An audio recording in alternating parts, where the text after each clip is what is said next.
अस्सलाम वालेकुम dear students, मेरा नाम है तैमूर परवेज और आज हम C++ में लेसन नंबर 10 के ऊपर डिस्कस करेंगे। आज के इस लेसन में हम देखेंगे what is data and its types in C++, the int data type, the float data type, double data type, char data type and bool data type. आज के लेसन में हम देखेंगे कि डेटा क्या होता है और इसकी टाइप्स कौन कौन सी होती है C++ में। Int mean integer data type कौन सा होता है, फ्लोटिंग पॉइंट डेटा टाइप कौन सा होता है, डबल कैरेक्टर डेटा टाइप कौन सा होता है, चार मीन कैरेक्टर डेटा टाइप कौन सा होता है और इसके बाद बूलियन डेटा टाइप कौन से होते हैं। आज के लेसन में हम इन चीजों के ऊपर डिस्कस करेंगे। तो स्टूडेंट, डेटा जो होता है, डेटा कोई किसी भी फॉर्म में आपके पास डेटा हो सकता है। डेटा एक मीन आपके पास रॉ फैक्ट्स जो होते हैं उनको आप डेटा कहते हैं। डेटा आपके पास टेक्स्ट की सूरत में भी हो सकता है, न्यूमेरिक सूरत में हो सकता है, अल्फाबेटिक सूरत में, उसके अलावा audio, video, graphic, moving picture, किसी भी सूरत में पास डेटा हो सकता है। तो यहाँ पे जो हम डेटा देंगे, डेटा बेसिकली यहाँ पे हम जो यूज करेंगे तो वो नॉर्मल आपके पास जो तो वो कैरेक्टर हो गए, अल्फाबेट या न्यूमेरिक हो गए, ये सारे यहाँ पे डेटा कहलाएगा। लेसन की तरफ चलते हैं।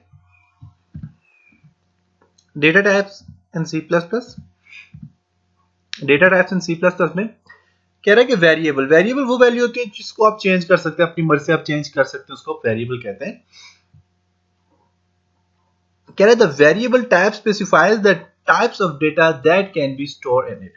कि वेरिएबल के अंदर जो डेटा स्टोर होता है या फिर आप जो भी चीज लिखते हो वो जो स्टोर हो होती है उसका डेटा टाइप कहते हैं। और हर एक डेटा टाइप में उसकी कुछ स्टोरेज कैपेसिटी होती है, उस स्टोरेज कैपेसिटी के थ्रू वो डेटा जो होता है अभी वेरिएबल में स्टोर होता है। Each variable is declared by its types. C++ have 5 basic data types. These data types are कौन कौन से डेटा टाइप्स हैं C++ में जो कि 5 बेसिक डेटा टाइप्स हैं। उनमें int mean integer data types है। आपका डेटा जो भी आप जो भी कैरेक्टर जो भी चीज लिखते हो वो इनमें स्टोर होता है आपका data. Float mean floating point data type, double precision data type, char mean character data type, boolean data type. अब पहले जो चार डेटा टाइप्स हैं जिनमें इंट, फ्लोट, डबल और चार डेटा टाइप्स होते हैं, ये आपके सी में भी यही डेटा टाइप्स यूज होते थे, जबकि बोल डेटा टाइप सी लैंग्वेज में नहीं यूज होता था। ये C++ में नया ऐड हुआ है C++ में।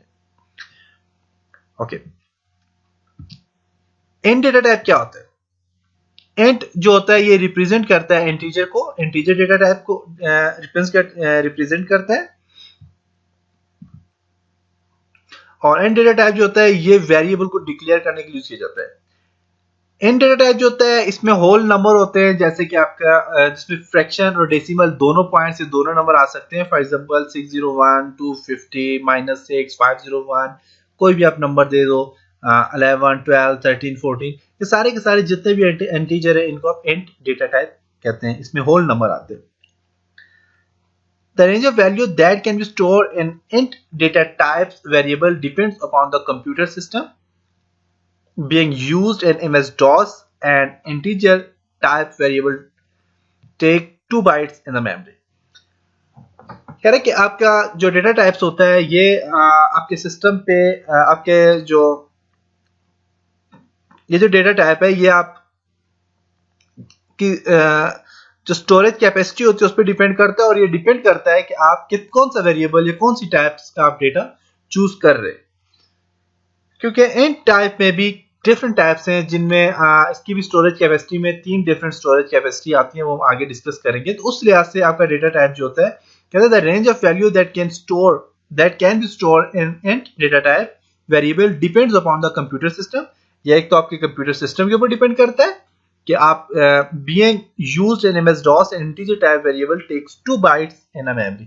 तो ये आपके डेटा टाइप जो होते हैं ये तकरीबन 2 बाइट्स जो होती है मेमोरी में स्टोर होते हैं। आपकी मेमोरी जो होती है उसमें स्टोर होते हैं नॉर्मल। तो ये डॉस के ऊपर और आपके सिस्टम के ऊपर डिपेंड करता है कि आपका सिस्टम कौन सा है। The storage capacity of integer type variable can be change by applying the integer qualifier. अगर आप इसकी जो स्टोरेज कैपेसिटी होती है ये डिपेंड करती है आपके इंटीजर क्वालिफायर के ऊपर कि आपके पास इंटीजर क्वालिफायर कौन सा है। तो इंटीजर क्वालिफायर जो होते हैं उनकी बेसिकली जो टाइप्स हैं वो भी आपके 3 किस्म के आपके पास इंटीजर क्वालिफायर हैं। तो कौन कौन से? शॉर्ट इंट है, लॉन्ग इंट है और थर्ड वन है अनसाइंड इंट। तो शॉर्ट इंट क्या है? शॉर्ट इंट के अंदर आपका डेटा टाइप जो होता है उसकी स्टोरेज कैपेसिटी होती है तकरीबन 2 बाइट्स स्टोरेज कैपेसिटी होती है। The storage capacity of short int type variable is 2 bytes. कि आपके जो शॉर्ट एंड डेटा टाइप्स होता है इसमें तकरीबन स्टोरेज कैपेसिटी जो होती है वो तकरीबन 2 बाइट्स होती है, जो कि वेरिएबल के अंदर जो स्टोरेज कैपेसिटी होती है आपके डेटे की वो 2 बाइट होती है। लॉन्ग एंड पे स्टोरेज कैपेसिटी जो होती है वो तकरीबन 4 बाइट्स होती है।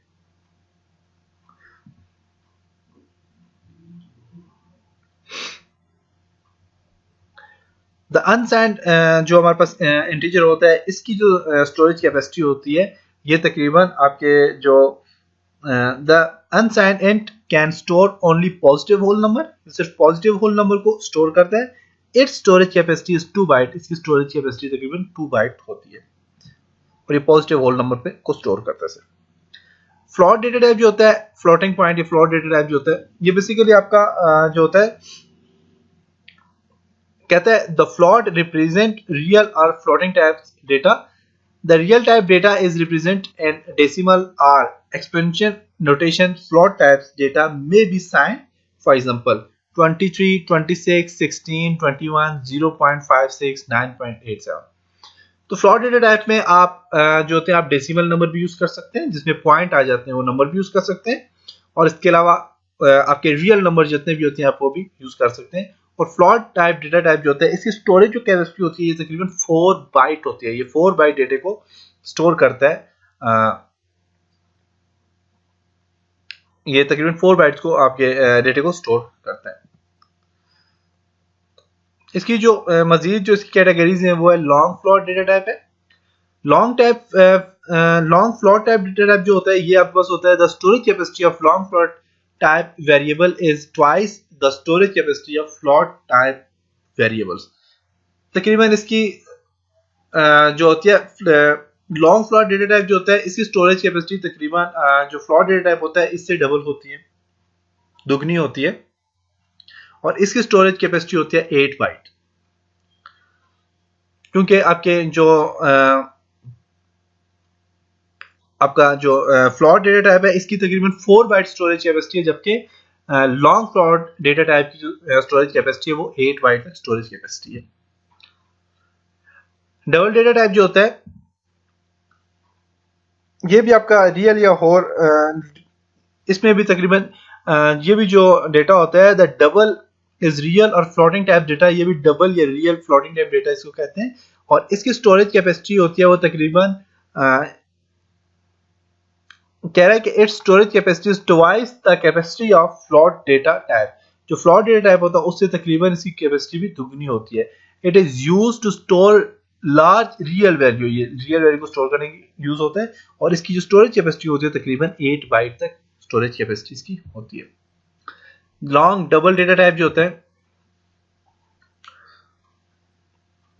और ये भी इसकी जो स्टोरेज कैपेसिटी होती है तकरीबन इसकी स्टोरेज कैपेसिटी होती है जी 10 बाइट तक। जो आपके पास ये कहते हैं the long double type variable are used to store very large real data value. The storage capacity for long double variables is 10 bytes. 10 bytes के डेटा को स्टोर कर सकते हैं। C++ के अंदर ये आपके कोई भी कंपाइलर ये चीज ये डेटा टाइप और ये चीजें ये कंपाइलर के ऊपर भी डिपेंड करती हैं कि आपके पास कंपाइलर कौन सा है। आपके पास disk operating system I mean DOS का वर्जन कौन सा है, डॉस कौन सा है, ऑपरेटिंग सिस्टम आपके पास कौन सा है, कंप्यूटर आपके पास कौन सा है, इन चीजों के ऊपर डिपेंड करता है। Char data type mean character data type जो होता है the char stand for character. It is used to declare character type variable. Character type variable को डिक्लेयर करता है। कैरेक्टर टाइप वेरिएबल कौन से होते हैं? कैरेक्टर टाइप वेरिएबल ऐसे वेरिएबल होते हैं जिनमें आपके अल्फाबेटिक कैरेक्टर भी आ जाते हैं, न्यूमेरिक कैरेक्टर आ जाते हैं, स्पेशल कैरेक्टर। स्पेशल कैरेक्टर में क्या क्या कौन कौन से कैरेक्टर होते हैं? स्पेशल कैरेक्टर में आपके पास जो कैरेक्टर होते हैं वो होते हैं less than, greater than, equal to, या फिर आपके पास ये सारे कैरेक्टर जो होते हैं इनको स्पेशल कैरेक्टर कहते हैं।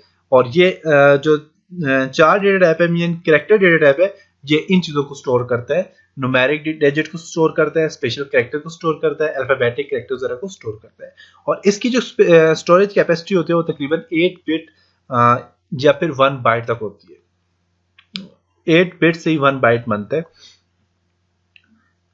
Okay, the bool data type mean Boolean data type जो होता है ये आपका सी लैंग्वेज में नहीं था, जबकि सी प्लस प्लस में एक नई चीज ऐड की गई है जिसे बूल डेटा टाइप कहते हैं, मीन बूलियन डेटा टाइप कहते हैं।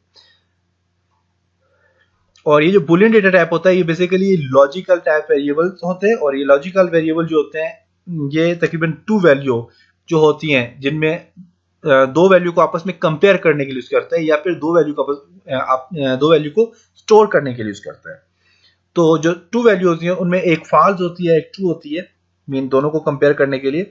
और तकरीबन 1 जो होता है आपके पास कहता है the true is equivalent to 1, 1 जो होता है आपके पास ट्रू वैल्यू होती है, और 0 जो होता है ये फॉल्स वैल्यू होती है। इसको बूलियन डेटा कहते हैं। जैसे कि ये लॉजिक ऑपरेशंस परफॉर्म करते हैं। और आपने मैथ्स वगैरह में पढ़ा होगा, लॉजिक गेट्स पढ़े होंगे या नंबर सिस्टम पढ़ा होगा, तो उसमें आपका बाइनरी तकरीबन सारा बाइनरी पे काम होता है। और जो लॉजिक गेट्स रहते हैं उनमें दो आपकी इनपुट जो होती हैं 2 होती हैं, उनमें कंपेरिजन भी होता है, कंपेयर भी करते हैं। और जो 0 होता है वो आपके ट्रू 0 फॉल्स के इक्वल होता है, 1 ट्रू के इक्वल होता है। तो ये सारा काम वहां से दिया गया इसमें बूलियन डेटा टाइप में। और डिक्लेरेशन ऑफ वेरिएबल, वेरिएबल को आप कैसे डिक्लेयर करते हैं? Assigning the name and data that a variable can hold in called declaration of variable. कि आप जब भी कोई वेरिएबल को कोई वैल्यू देते हो, आपने वैल्यू दी फॉर एग्जांपल इफ, या मैं फिर कहता हूं मेरे पास एक int a is equal to 5। अब मैं जो इंट a एक मेरे पास वेरिएबल है, इसको जो मैं 5 वैल्यू दूंगा तो इसको मैं कहता हूं कि ये क्या हो रहा है, मेरे पास वेरिएबल एक डिक्लेयर कर लिया मैंने। All variables that are used in a program and declare using variable declaration statement। कि आपके जो स्टेटमेंट होती हैं उनमें आप कोई भी वैल्यू, फॉर एग्जांपल मैं कहता हूं इफ, मैं फॉर एग्जांपल लिखता हूं जी int a is equal to 5, और मैं सी आउट में कहता हूं कि a की वैल्यू बताओ। तो आप a की वैल्यू क्या है, मैंने ऊपर दे दिया कि a इज इक्वल टू 5 के इक्वल है। तो मेरे पास जब आउटपुट आएगी तो वो मेरे पास 5 लिखा हुआ जाएगा।